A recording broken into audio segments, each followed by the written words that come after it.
It wasn't the truck that unsettled me first, it was the silence. Denton's fog always rolled thick in early spring, curling around porches, like ghosts reluctant to leave.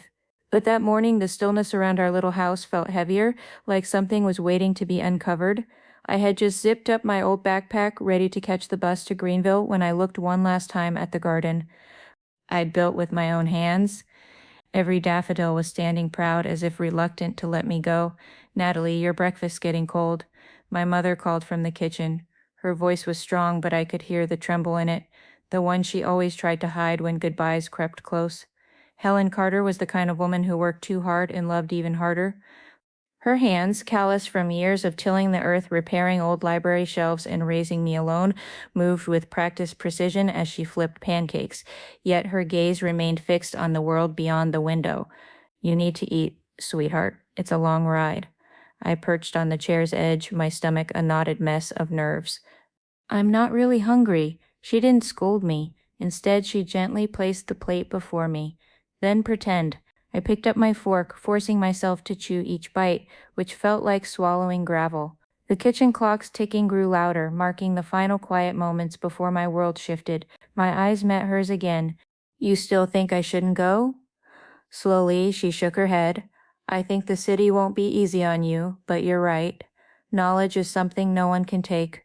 Her smile wavered. "Still, you'll be all alone there, Natalie." I reached across the table, squeezing her hand.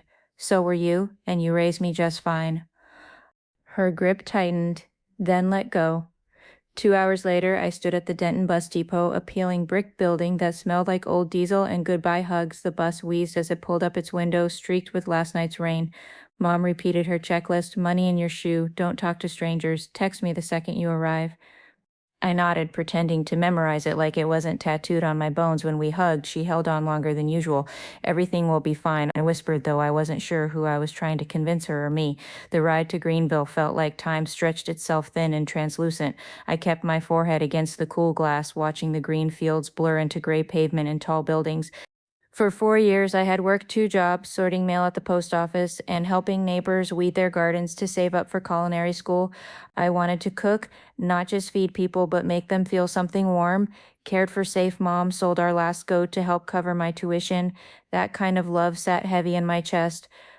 My dorm room was small and smelled faintly of bleach. I shared it with 2 girls, Amber from Charleston and Jessie from a nearby town, who were nice enough but cautious like everyone else. We were just trying to survive. The first week, classes were intense. Chef Hammond didn't believe in easy praise or second chances, but I'd waited years for this. I soaked up every minute. I emailed Mom every night, omitting the homesickness and emphasizing the fun. Her replies were always short, filled with weather updates and proud little affirmations that made me tear up in the dark.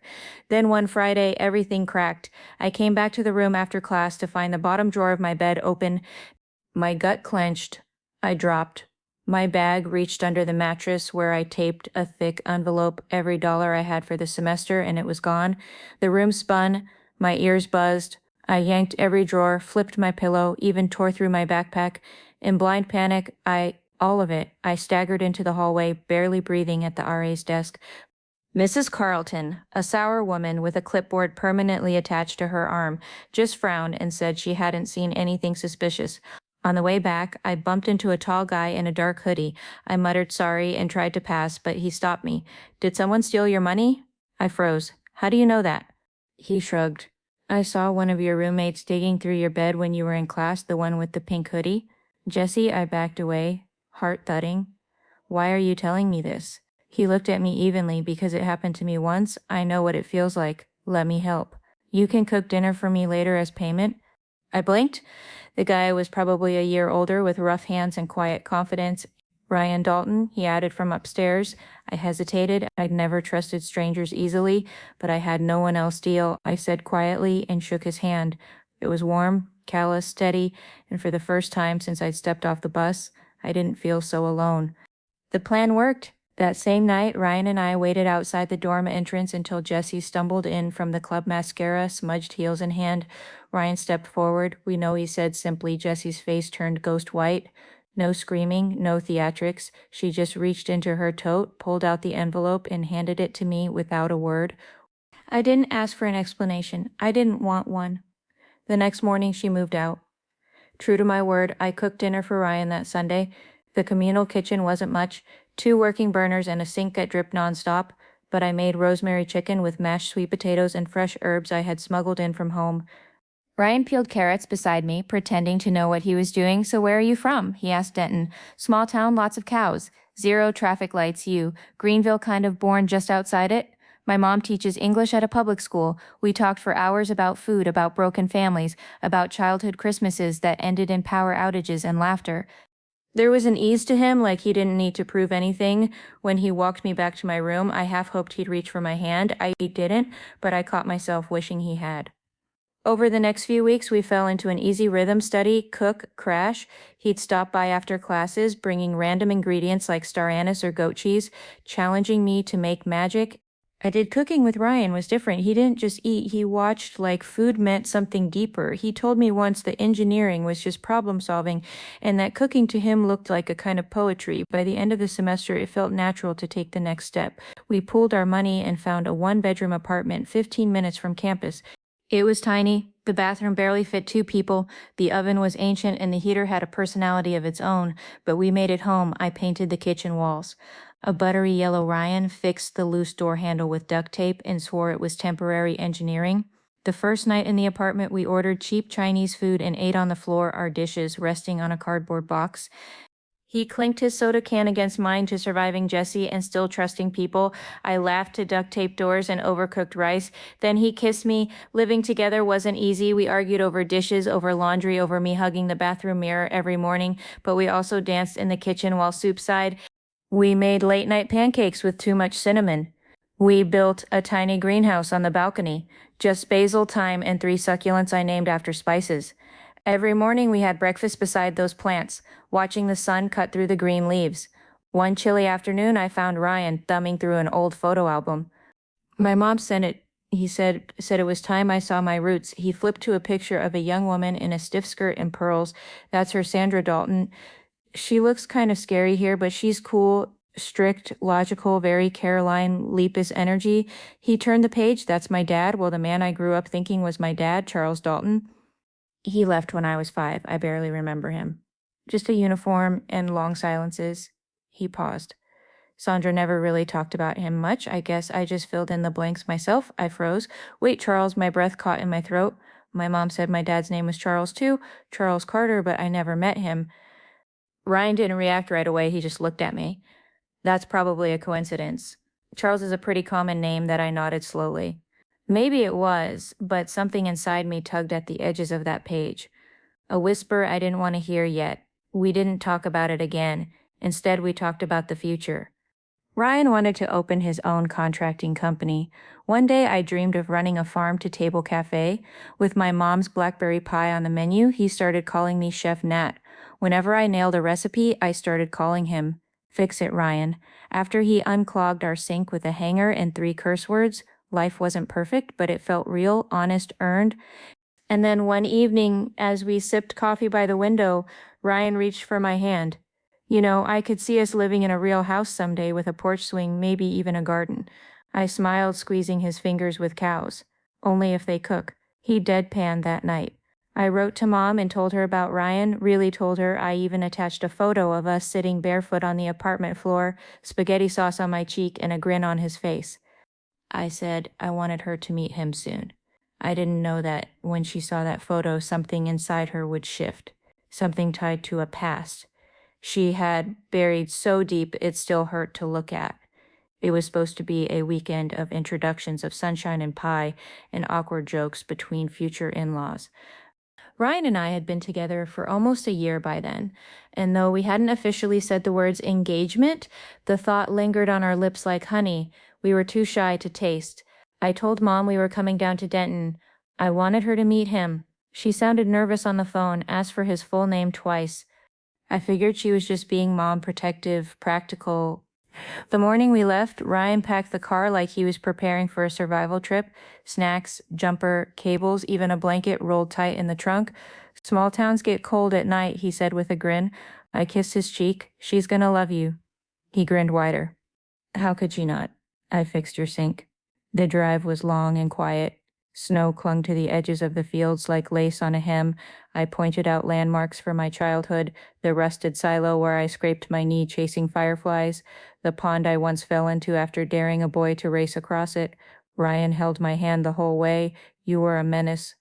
He said, "Still am," I whispered, and he laughed. But the moment we turned down our dirt road, something shifted.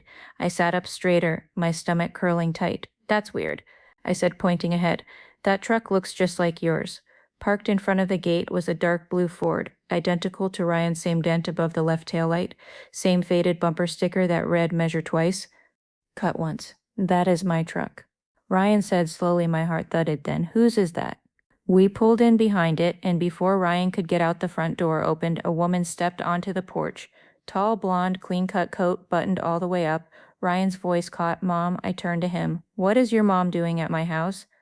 He didn't answer, just followed me up the porch steps. I was halfway through the door when I heard it, my mother's voice broken and raw, saying something that made my entire body go still. "They can't know, Sandra. Not like this. Please, we need to tell them together." My breath froze. I stepped inside. The kitchen smelled like cinnamon and anxiety. My mother stood at the stove, her eyes red and glassy. Sandra Ryan's mother was seated at the table, her hands wrapped around a cup of tea that she hadn't touched. Both women looked up at once. Neither smiled. "Sit down, both of you," Mom said quietly. "We need to talk." We sat side by side, hands still linked. Ryan's knee bounced beneath the table. I had never seen him nervous before. It scared me. "I'm going to start," my mother said, her voice tight. "Natalie, you've asked about your father for years. I always said he was a soldier, that he left before you were born. That was only part of the truth." I gripped Ryan's hand tighter. "His name was Charles Dalton." She said he served in the Seine unit stationed near Denton in the early 90s. "He and we were involved. I didn't know he was married. Not at first." I looked at Sandra. Her lips were white. "By the time I found out," Mom continued, "I was already pregnant. I didn't tell him. I didn't want to wreck his family. I raised you on my own. I never asked him for anything. The room spun. "Dalton," I whispered. "He was your husband." I turned to Sandra. She nodded. "Yes, he was my husband." Her voice cracked. "And for years I told Ryan he was his father. Even I believed it until I saw you two together and panicked. I thought I had to stop something that wasn't meant to be." I yanked my hand back from Ryan like I'd been burned. No, that can't be." I stood up, my legs trembled. "That's not possible. This is a mistake, a cruel, horrible mistake." Ryan's chair screeched as he rose. "You're wrong. He told them you have to be. There's no way." Mom pulled a photo from the drawer. A young soldier stood between two women. One in a pale blue dress, the other my mother. I couldn't breathe. I stumbled outside, snow crunching under my boots, air slicing down my throat like glass behind me. I heard Ryan's footsteps. He didn't say anything at first, just stood there, hands shoved in his pockets, breath rising in white clouds. I can't believe this." He said finally, "You're the only person who ever made sense, Natalie." "And now they say we're not." I whispered. "We can't be." He looked at me, eyes full of panic and grief. "What do we do now? Pretend the last year didn't happen? Pretend this?" He gestured between us. "Broken and burning. Wasn't real." I didn't answer. I couldn't. That night we didn't sleep. We drove back to Greenville in silence, headlights carving shadows into the snow. He dropped me off at the dorm like I was a stranger. "I'll pack tomorrow," I said softly. "You keep the apartment. I'll find somewhere else." He nodded once. "Okay." I watched his truck disappear down the street before I allowed myself to cry. The vibrant edifice of our shared life, the laughter, the love, the interwoven dreams, now felt corrupted, a searing blaze that had consumed itself, leaving only embers. Yet a stubborn ember within me refused to extinguish entirely. Not yet. For days I retreated to my room, a self-imposed exile. Classes were abandoned, messages ignored, and cold sandwiches lay forgotten in the mini fridge.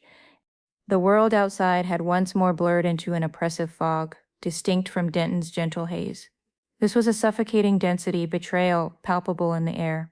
With eyes closed, I was haunted by Ryan's face, stunned, hollow, receding. With eyes open, I yearned for the darkness. Then a soft, tentative knock. Opening the door, her presence was the last thing I anticipated. Sandra Dalton stood in the hallway of my dorm building. I had put out of place in her tailored coat and polished shoes, holding a manila envelope, like it was something sacred. "Can we talk?" she asked. I didn't answer, just stepped aside. She didn't sit, just stood by the window, eyes flicking between me and the gray sky. "I owe you more than an apology, Natalie." she said quietly. I owe you the truth. I folded my arms, guarding what was left of my dignity. I think we already got that loud and clear. No, she whispered. You got a story, but not the whole one. Sandra took a deep breath and opened the envelope. Inside was a DNA test report. This came back yesterday. I wasn't sure if I'd bring it, but after seeing you and Ryan, after seeing what we did to you, I couldn't keep it to myself anymore. I scanned the document, legal jargon, lab seals, percentages, and then the words that made the world tilt again. Probability of biological relationship. My knees buckled and I sat down slowly. He's not Charles's son. Sandra said Ryan. He never was. I blinked, but you said. She nodded, ashamed. I lied. Natalie, back then. I truly didn't know who Ryan's father was. I told Charles the first was pregnant, hoping it would fix our marriage. It didn't. He left anyway, but I raised Ryan believing it was true because it was easier than telling him I wasn't sure. When I saw you two together, I panicked. I thought I had to end it before it became something worse. I made a mistake, Natalie, a one-night mistake when my marriage was falling apart. I told Charles the first was pregnant with his child, hoping it would fix things. It didn't. He left anyway. She walked over, placed the test in my hands. I kept the lie going because it was easier than tearing my son's world apart. And when I saw you with him so happy, I panicked. I thought I had to stop it before it became something worse. Worse. I snapped. You thought we were siblings. What could be worse? Sandra didn't flinch, tearing down two lives built on something that wasn't even real, but now it's out. And the truth is, you and Ryan are not related, not by blood, not by anything. I stared at the paper. I wanted to scream, laugh, collapse. Instead, asked the only question I could. Does he know? She shook her head. He won't answer my calls.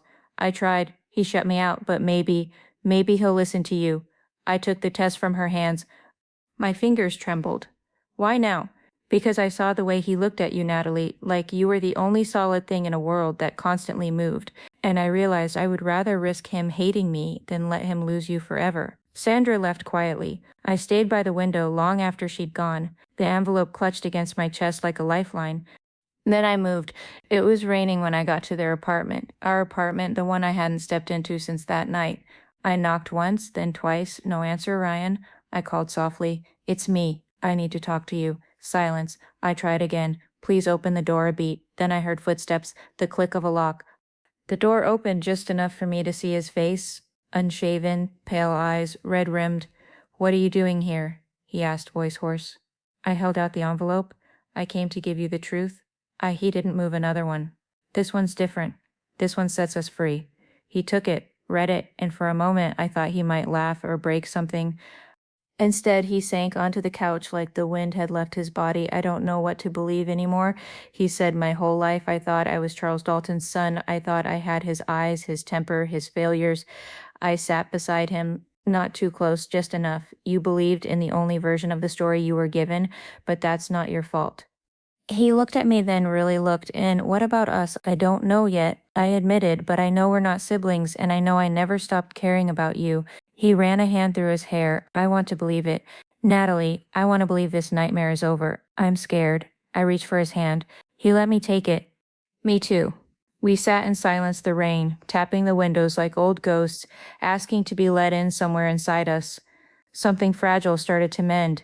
It wasn't a dramatic reunion. No rushing into each other's arms. No music swelling behind us. Like in the movies. It was quieter than that. More fragile, like standing on the ice of a half-frozen lake. Testing every step, that night I didn't stay. I told Ryan I needed time to breathe, to think, to believe this new truth wasn't just another trick of the past, but as I left, he didn't let go of my hand until the very last second. That meant something. Over the next few days, we texted nothing poetic, just check-ins, small updates, photos of meals. Neither of us had the appetite to finish. On the fourth day, I sent him a picture of the first cupcake I'd made. Since everything fell apart, he replied, not bad. Still missing your frosting. It was the first time I smiled and meant it. A week later, I knocked on the door of the apartment that used to be ours. He opened it immediately. No questions, no hesitation. I made pasta. He said it's probably terrible, but I figured maybe you'd want to come home. That word home, I walked in. The apartment hadn't changed much, but there were new plants on the window, the same thrift store, blanket on the couch. My old apron still hung behind the kitchen door. I sat at the counter while he fumbled with Parmesan and cracked jokes about forgetting how to boil water. We didn't talk about what had happened, not yet, but as we sat across from each other, the distance that had felt miles wide began to shrink inch by inch. After dinner, I showed him the photo of my biological father, Dr. Adam Whitman. I said he's a surgeon at Greenville Medical. He doesn't know I exist. Not really. Ryan's expression shifted, part sympathy, part curiosity. You want to meet him? I nodded. I think so, but I need to be ready. He leaned forward. Then I'll go with you when you are. I hesitated. You don't have to. He held my gaze. I want to. The next afternoon, I sat across from a man I had never met but somehow always wondered about. Dr. Whitman was calm, composed, with a deep voice and eyes just like mine. He said he remembered my mother, Helen Carter. Said he never knew she'd had a child. When I told him my name, his eyes glistened. I would have come, he whispered. If I'd known, I would have come. I believed him. He didn't ask for anything. Just offered me time, space, a bridge, if I ever wanted to cross it.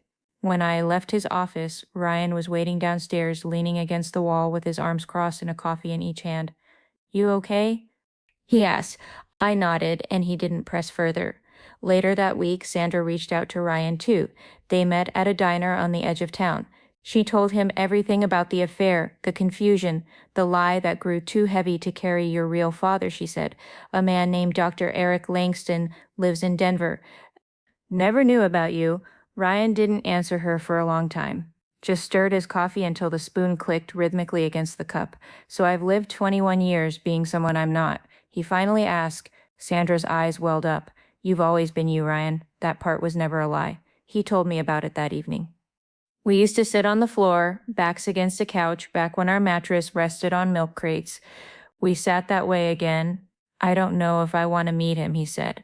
I mean, I have a hard enough time trusting my reflection these days. I rested my head on his shoulder. There's no rush. Maybe you never will. Maybe that's okay.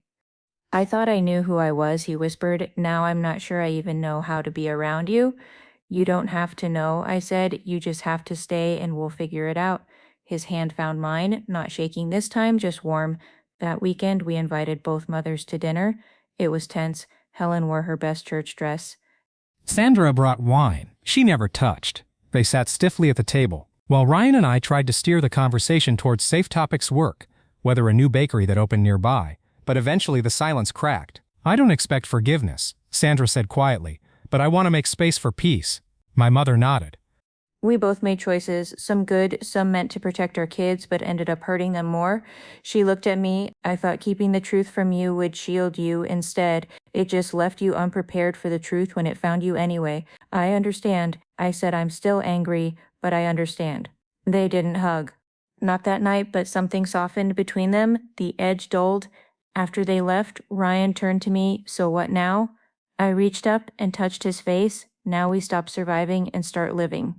He smiled, slow and full of something old and new at once. Together, always 3 weeks passed like a dream. We didn't dare name. Not quite real, not quite fiction, just suspended between memory and possibility. Ryan and I moved slowly, deliberately, like people were learning how to walk after a long fall. Every breakfast, every shared smile, every quiet evening of takeout and worn-out movies was a thread stitched back into something resembling peace.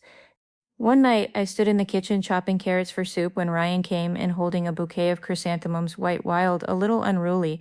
They look like something you'd grow on a windowsill. He said, I buried my face in the petals. You remembered my favorite. He smiled. You're kind of unforgettable. That night, as we sat on the floor eating dinner by candlelight, I said it out loud.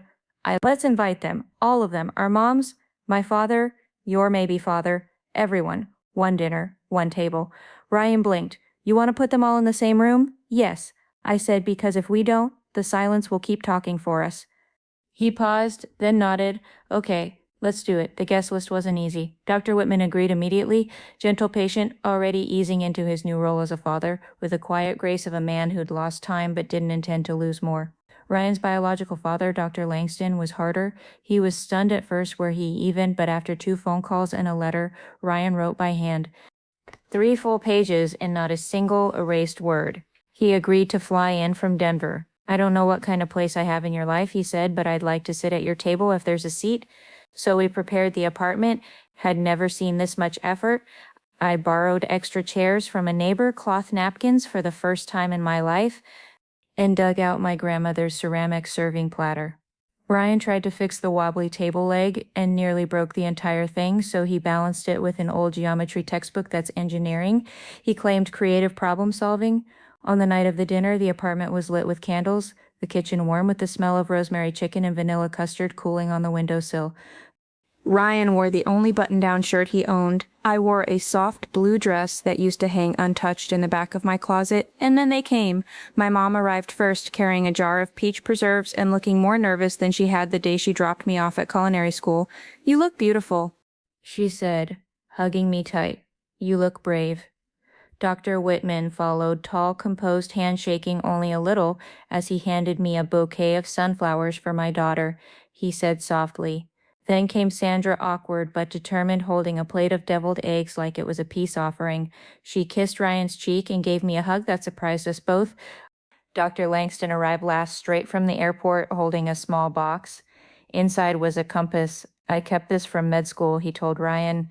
"I figured maybe it's time to pass it on." The seven of us gathered around a single table for a meal. Initially, the conversation remained safe, small, and polite. "How's the weather in Denver? How's the new library position, Helen?" Then Sandra looked across the table and declared, "I know I hurt every person in this room, but I'd like to spend the rest of my life trying to repair that." A silence fell, then my mother nodded, and I believe we all did. "I think we all did some breaking," she said, "and now we all have to build." Ryan reached under the table and took my hand. He cleared his throat. "If it's okay, I'd like to say something." Everyone turned to him. He stood up, visibly nervous, but with the kind of steadiness I'd learned to recognize in him. "Earned, not inherited. A year ago," he said, "I met a girl in a hallway. She'd just been robbed. She looked like she'd been through hell, but still had the fire to make a meal out of a half-stocked fridge.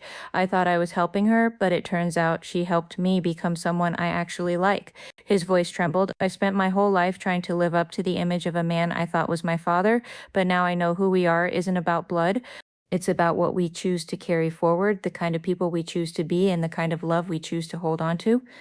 He looked at me then, and "I choose you." Tears slipped down my cheeks before I could stop them. "I love you," he said, "and I want to build a life with you. Messy, complicated, real, all of it." Silence filled the room like warmth, and then applause, not loud but genuine. We raised our glasses, lemonade for my mom, wine for the rest, and toasted not to the past but to everything we had yet to become.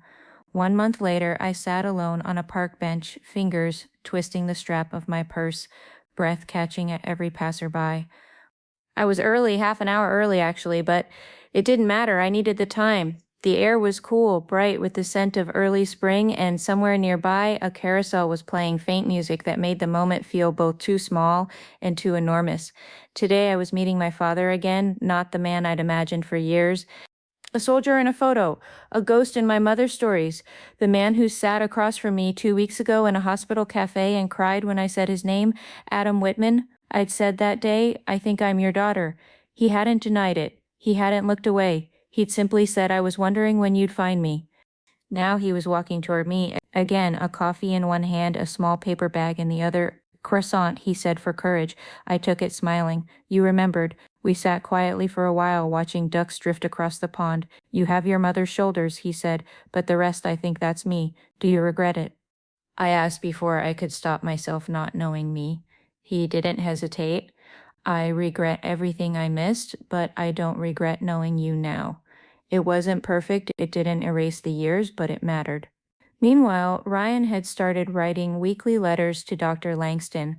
They weren't long, sometimes just list books. He was reading meals. He and I cooked things he fixed around the apartment, but each letter ended with the same line: "I'm still learning who I am, but I'm grateful you're part of that journey." Now, one night as we sat on the balcony surrounded by my little jungle of herbs and succulents, Ryan looked at me and said, "You know, it still scares me sometimes. That one wrong move, one buried truth almost took you from me forever." I turned to him, but it didn't. He smiled, brushing a strand of hair behind my ear. "I'm glad we fought for it, even when we didn't know what we were fighting."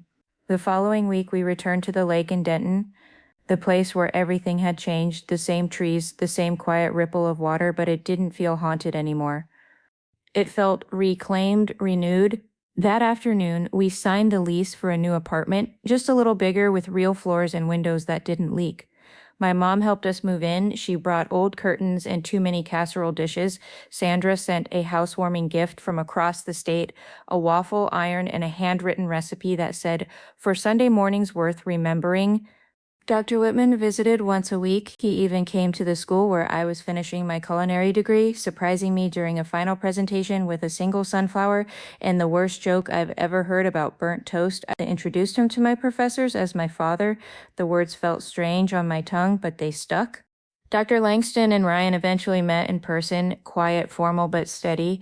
They walked for hours around a botanical garden in Denver, and when Ryan came home, he said, "He's not the man I imagined, but he's someone I want to get to know."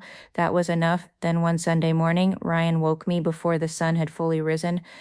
He took me by the hand and led me to the park where we used to walk before class, where he once dared me to teach him how to make biscuits from scratch and ended up covered in flour there under a tree, just beginning to bloom. He knelt, no fanfare, no crowd, just us, Natalie Carter. He said, "I've loved you as a stranger, as a maybe, as a miracle. And as someone I thought I had to let go, but now I want to love you as my wife. No more confusion, no more silence, just us and the truth we chose." I cried. Of course, the ring wasn't flashy, a simple gold band with a tiny soft green stone. It reminded me of Sage. He said, "You make everything grow." "I do," I whispered, "when you're near." We planned the wedding for late fall, nothing big, just family, close friends, a table full of home-cooked food and mismatched chairs under the trees.